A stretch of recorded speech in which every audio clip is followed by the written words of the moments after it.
Hello दोस्तों, मैं आपका अपना मित्र संजय शर्मा आज फिर से आपके लेकर आया हूँ हमारा अगला वीडियो, जिसका नाम है रूढ़ प्रति में नामकरण। दोस्तों, इसका मैं पार्ट फर्स्ट है वो बता चुका हूँ और मैंने जिससे कहा था कि आपको इसका पार्ट सेकंड है मैं अगले दिन बताऊंगा। पहले तो कल मैंने वीडियो नहीं चलाई, इसके लिए सॉरी, किसी कारण उस वीडियो नहीं चला पाया। तो आज मैं आपके सामने रूढ़ प्रति में नामकरण का जो पार्ट सेकंड है, जैसा कि मैंने आपको कहा था कि पार्ट फर्स्ट में हमने सूत्र देकर नामकरण करना सीख लिया था, तो आज मैं आपको नाम देखकर मैंने आंसर लिख दिया है वो बनाना सिखाऊंगा। तो विद्यार्थियों, सबसे पहले अगर आपने मेरा चैनल सब्सक्राइब नहीं किया है तो उसको तुरंत सब्सक्राइब करें और साथ में लगी घंटे का बटन जरूर दबाएं ताकि आने वाली वीडियो का नोटिफिकेशन आप तक पहुंचता रहे। विद्यार्थियों, आपका समय जो मूल्यवान है तो आपको उसका पूरा सदुपयोग करना है। 9th 10th 11th चाहे कोई भी हो और चाहे कोई कंपटीशन तैयारी कराओ, सबके लिए प्रत्येक वीडियो बड़ा इंपॉर्टेंट होता है। तो आपको पूरा वीडियो है वो ध्यान से देखना है। तो वीडियो को शुरू करते हुए विद्यार्थियों, जैसा कि मैंने आपको उस दिन भी बताया था, पूर्व लग्न आज फिर से लिखे हुए हैं और प्रत्येक के बाद भी पूरी लिखी हुई है। बस थोड़ा सा फर्क है कि मैंने जो चिन्ह है वो यहाँ से जो पहचानने वाले प्रतीक थे एन आई सुनियो के वो हटा दिए, वो आज आपको ही पहचान है।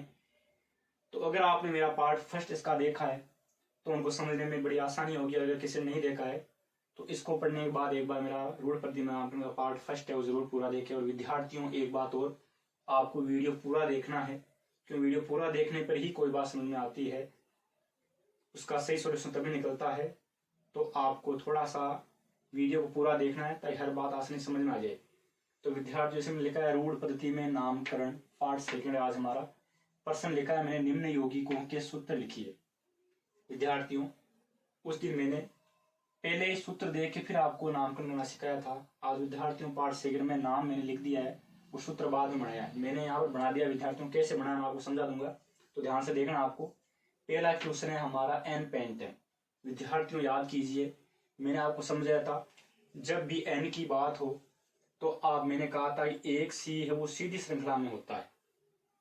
याद है विद्यार्थी, मैंने कहा था जब भी एन का मतलब है यहाँ पर कार्बन कार्बन कैसे होते हैं विद्यार्थियों, सीधी श्रृंखला में होते हैं। तो मैंने भी यहाँ सीधी श्रृंखला बनाई है, पहला काम मैंने ये किया है। फिर देखिए विद्यार्थी, मैंने यहाँ कार्बन 5 बार लिखे हैं, 1 2 3 4 5। और फिर आप देख रहे हो कि प्रत्येक के बीच में सिंगल बॉन्ड है।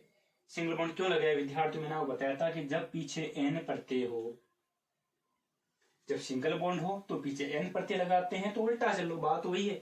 अगर सिंगल बॉन्ड में एन प्रत्यय लगता है तो एन प्रत्यय में सिंगल बॉन्ड लगता है। क्या क्या विद्यार्थी, मैंने जैसे मेरे को एन दिखा मैंने सीधी श्रृंखला बना दी, जैसे मेरे को पेंट दिखा मैंने 5 बार कार्बन लिख दिया, जैसे मेरे को एन दिखा मैंने सबके बीच में सिंगल बॉन्ड लगा दिया। अब प्रश्न छोटा सा उठता है विद्यार्थियों कि यहाँ पर आप ये भी कहते हो एन मेरे समझ में आ गया, सीधी है, पेंट में 5 कार्बन समझ में आ गए, बीच में सिंगल बॉन्ड भी समझ में आ गया, तो लफड़ा कहाँ होता है विद्यार्थियों। थोड़ा ध्यान रखना है आपको कि यहाँ मैंने हाइड्रोजन 3 लगाए, यहाँ इस कार्बन के साथ 2 लगाए, इसके साथ 2 लगाए, इसके साथ 2 लगाए, इसके साथ 3 लगाए। ऐसा क्यों विद्यार्थियों, ध्यान रखना है कि कार्बन की संयोजकता का मतलब है परमाणु द्वारा अपना अष्टक पूरा करने के लिए जो बंध बनाने की क्षमता है, या अपना अष्टक पूरा करने के लिए कोई परमाणु जितने इलेक्ट्रॉन त्यागता है या ग्रहण करता है उसकी संयोजकता कहलाती है। तो यहाँ विद्यार्थियों आपको इतना ध्यान रखना है, कार्बन की संयोजकता 4 होती है। इस 4 का मतलब है ये एक तरह का संयोजकता, एक तरह का पावर है। मैं कह सकता हूँ कार्बन के पास पावर है कि वो कितने बंध बना सकता है कि टोटल 4, ना 4 से कम ना 4 से ज्यादा। तो विद्यार्थियों यहाँ देखिए, अगर मैं यहाँ 3 सपोज उसको हटा दूं, मैं यहाँ से इन सबको मैं हटा देता हूँ, एक एक को समझ देता हूँ आपको, मैं सबको हटा दे रहा हूँ। तो विद्यार्थियों, एन था तो मैंने सीधी श्रृंखला बना दी, पेंट था तो मैंने यहाँ पर विद्यार्थियों देखिए यहाँ मैंने 5 कार्बन लगा दिए। अब विद्यार्थियों बात आती है हाइड्रोजन कितना है, तो मैंने कहा कार्बन की टोटल संयोजकता 4 होती है और केवल 4 बंध बनाता है। तो विद्यार्थियों, इस कार्बन के इधर एक बंध तो ये खुद बना हुआ है, इसके इधर एक बंध तो एडवांस में मैं लगा चुका हूं। तो मैं कितने और लगाऊं हाइड्रोजन कि यहाँ 4 बंद हो जाए, क्योंकि हाइड्रोजन की कार्बन की संयोजकता विद्यार्थियों 4 है। एक इसके एडवांस में जुड़ा हुआ है जो हमने अभी लगाया था इस एंड के लिए। तो यहाँ पर कितने जोड़ूंगा विद्यार्थियों में, जैसे ही 3 जोड़ूंगा इसका मतलब है यहाँ पर इसके हो गए 3 और 1 4। वैसे विद्यार्थियों यहाँ मैं कितने जोड़ूंगा, 2। देखिए विद्यार्थियों मैंने 2 क्यों जोड़े, क्योंकि इधर कार्बन के इधर भी 1 है, इस कार्बन के इधर भी 1 था, 2 हो चुके थे। अब मैं यहाँ हाइड्रोजन कितने लगाऊंगी, 4 हो जाए विद्यार्थियों 2। तो यहाँ पर भी इसके इधर 1 है, इधर 1 है, 2 हो गए। तो विद्यार्थियों यहाँ हाइड्रोजन कितने लगेंगे, यहाँ भी विद्यार्थियों हाइड्रोजन लगेंगे 2। और यहाँ विद्यार्थियों इधर भी 1, इधर भी 1, तो यहाँ हाइड्रोजन फिर से कितने हो जाएंगे, 2। तो इधर हाइड्रोजन, इधर कार्बन के विद्यार्थियों के 1 बॉन्ड है, तो यहाँ मेरे को 4 करने के लिए लगाने पड़ेंगे 3। तो विद्यार्थियों आप समझ गए होंगे कि हाइड्रोजन 3 कभी 2 कभी 1 क्यों आता है, क्योंकि ऐसा करने से कार्बन संतुष्ट हो जाता है, वो खुश हो जाता है। हाँ मैं खुश हूँ, मेरा पेट भर गया, मैं 4 से कम नहीं खाता हूँ, 4 ज्यादा, मैं 4 ज्यादा खाता हूँ। तो आपने मेरी संतुष्टि पूरी कर दी है, मेरे को यहाँ 3 रोटियों की जरूरत है, आपने दे दी। यहाँ इस कार्बन की 2 की जरूरत है, 2 दे दी। इस प्रकार से हमें कंप्लीट करना है। तो विद्यार्थियों ध्यान रखना है, सबसे पहले पहचानना है एन दे रखा है या आइसो दे रखा है या नियो दे रखा है। आप देख रहे हैं क्वेश्चन है एन। एन देखते विद्यार्थियों मैंने कल बताया था, एन दिखते ही आपको बिल्कुल सीधी कार्बन की श्रृंखला बनानी है। तो हम यहाँ सीधे कार्बन की हमने श्रृंखला बना दी। पेंट दिखा मेरे को, तो विद्यार्थियों मैंने पेंट के पीछे एन लगाया।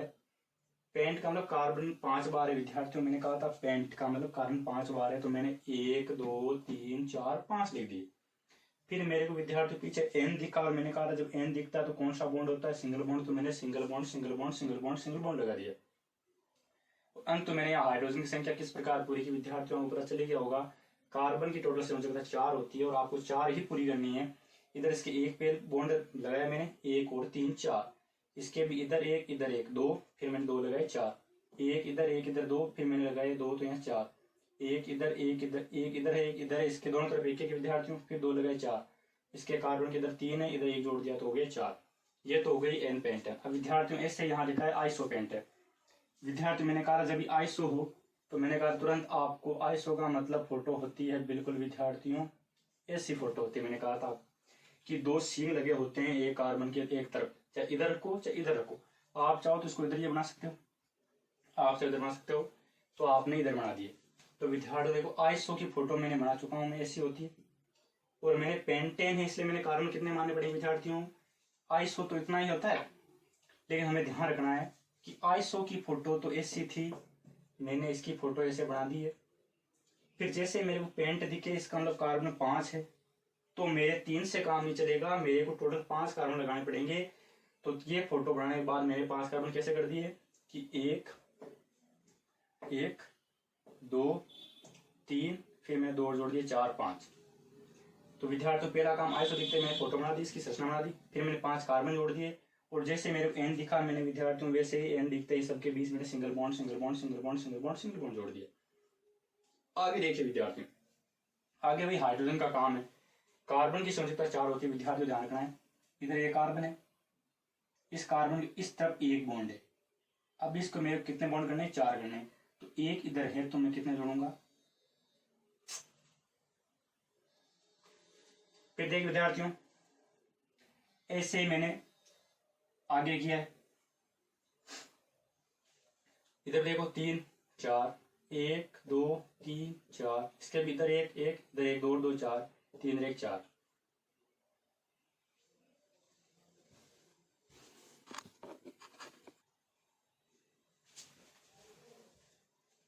तो विद्यार्थियों जैसे मैंने आइसो देखा, यहाँ आइसो की फोटो बना दी है मैंने।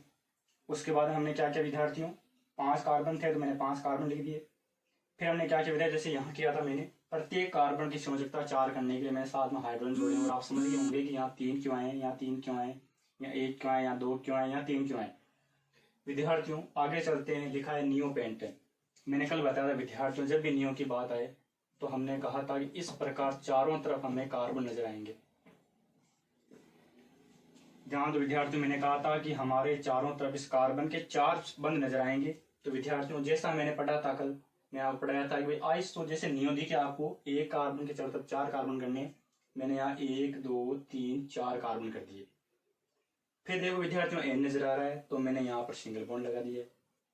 फिर मैंने 3 क्यों लगाए विद्यार्थियों, क्योंकि एक कार्बन के इधर सिंगल बॉन्ड है, इस कार्बन प्रत्येक को देखना है, इस कार्बन के इधर सिंगल बॉन्ड है तो इसके 3 लगा दिए। ये 3 1 4, इसके भी इधर सिंगल बॉन्ड है तो 3 1 4, इधर भी है 3 और 1 4, इधर भी है 3 और 1 4। तो विद्यार्थियों इस प्रकार से प्रत्येक को ध्यान से दो, ज्यादा कुछ नहीं हार्ड है। एन दिखते ही आपको यहाँ पर क्या करना है, सीधी श्रृंखला बनानी है कार्बन की। कार्बन मैंने 5 बार क्यों लिखे, क्योंकि पेंट था। एन दिखते ही मैंने सिंगल बॉन्ड लगा दिया।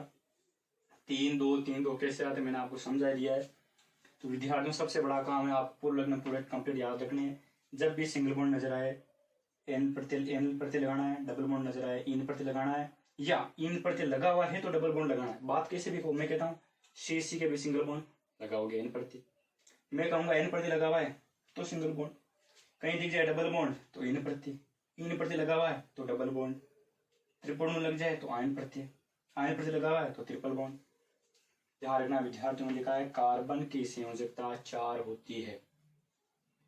तो मैं विद्यार्थियों आपके सामने कुछ मैं उदाहरण लिख के दे रहा हूं, आपको इनको प्रैक्टिस करने हैं और अपने कमेंट है वो भी मेरे को कमेंट है वो भी कमेंट में आपको लिखना है भाई कैसे क्वेश्चन आपको समझ में आया नहीं आया। तो पूरा आपको प्रैक्टिस है वो मैं करवा रहा हूँ। यहाँ मैं कुछ क्वेश्चन दूंगा आपको 4-5, उनका आपको सब खुद को उसका नामकरण करना है या उनका सूत्र लिखना है और उसके बाद जो भी आपको निष्कर्ष प्राप्त था वो कमेंट में जरूर मेरे को बताना है। तो विद्यार्थियों मैं यहाँ पर कुछ क्वेश्चन लिख रहा हूँ आपके सामने।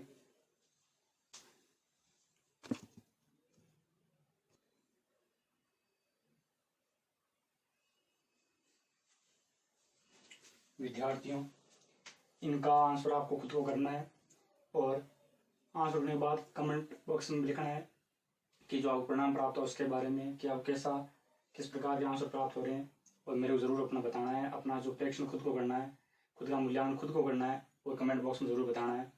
तो इसी के साथ विद्यार्थियों आज के इस पॉइंट को यही मैं समाप्त करता हूँ और कल फिर किसी नए इम्पोर्टेंट साइंस के पॉइंट के साथ मैं फिर से नया वीडियो लेके आऊँगा। तो अगर आपने मेरे चैनल को सब्सक्राइब नहीं किया तो सब्सक्राइब जरूर करना विद्यार्थियों। और डे रूटीन बना लो कि आपको साइंस क्लास लेनी है तो साइंस क्लास लेनी है विद्यार्थियों। मुझे विश्वास है कि मैं आपको घाटा नहीं, आपकी ग्रोथ ही होगी, ज्ञान के अंदर ग्रोथ ही होने वाली है।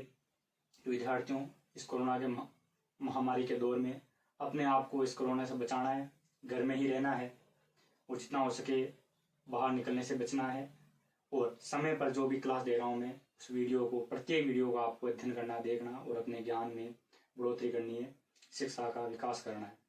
इसी के साथ मैं अपने शब्दों को विराम देता हूँ। धन्यवाद।